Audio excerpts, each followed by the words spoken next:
'Tis the season for Market Rumblings. Alongside David Pagnotta, I'm Irfaan Gaffar with the fourth period. And Dave, there will be so many names that will be said and rumored and everything. And it's also fake account season, so watch out there on Yes. Twitter. But let's get to a name right now, and that's the captain of the Detroit Red Wings, Dylan Larkin. What is the latest there? Yeah, it doesn't sound too good, to be perfectly honest with you, Irf.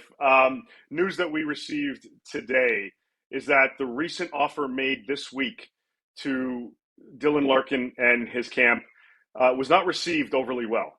It's not, depending who you talk to, it's not really a final offer. They never really are, but it is something that Detroit thought was going to get them to the table and try to get something done. There's a lot of work that still needs to be done on this side. Now, the caveat, he's a UFA at the end of the season, and if Detroit falls out of the race, they're kind of teetering at the moment from a playoff side of things. Do they consider trading him? I don't think they're there yet, but the latest I can tell you is the last offer, the recent offer that was presented to Dylan Larkin was not received well. It doesn't look overly good at this moment. And there's really no clear indication as to what direction this is going to go in. Whether there's going to be a counter, whether they're going to have to go back to the drawing board, we'll find that out soon enough. You know, Dylan Larkin did an interview a couple weeks back where he said that he wants to be a member of the Red Wings for the foreseeable future. You know, he wants to stay in Detroit. But Yeah. when you look at this, a similar situation kind of what's happening here in Vancouver as well with Bo Horvat.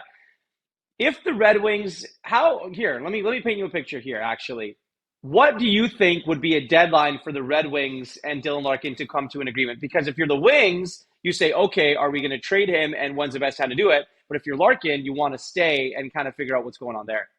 Yeah, a good point. Definitely similarities between the two situations in Detroit and Vancouver. Both their captains.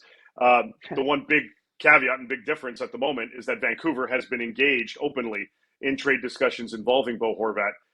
I don't think Detroit is there to that point, to that extent. Yeah, teams have reached out, certainly, but I don't think they're to that point. I've got to imagine that in the next 5 weeks, if they can't figure something out with a week to go to the trade deadline, maybe Detroit changes their tune a little bit and decides to listen significantly to give themselves and to give Stevie Yzerman, their GM, 1 week to kind of work his magic and try to create something there.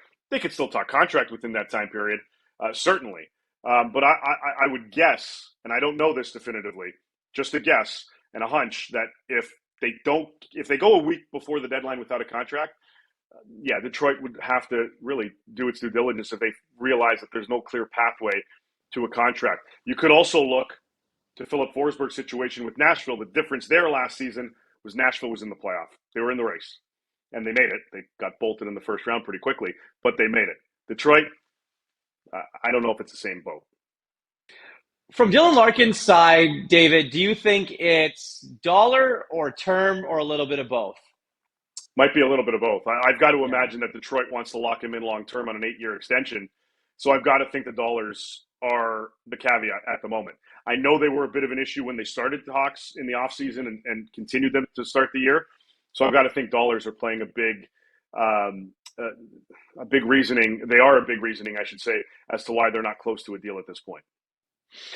Another player that the Detroit Red Wings have some decisions to make on is Tyler Bertuzzi. What's the latest there?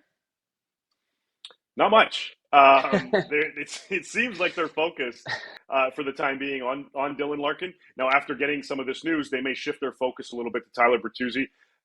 They are expected to have discussions in the relatively near future. But as of today, no recent talks this week with respect to the two camps. But as I reported last week, Bertuzzi is willing and open to signing an extension and sticking in Detroit long term. They just need to get to the drawing board. Big Stevie Yzerman has his work cut out for him as two, I guess, cornerstone pieces of that franchise still remain unsigned. So interesting, I guess, about 5.5, 6 weeks until the NHL trade deadline. David, thank you very much for this. Was Market Rumblings. And for all of our other Market Rumblings videos, head over to thefourthperiod.com.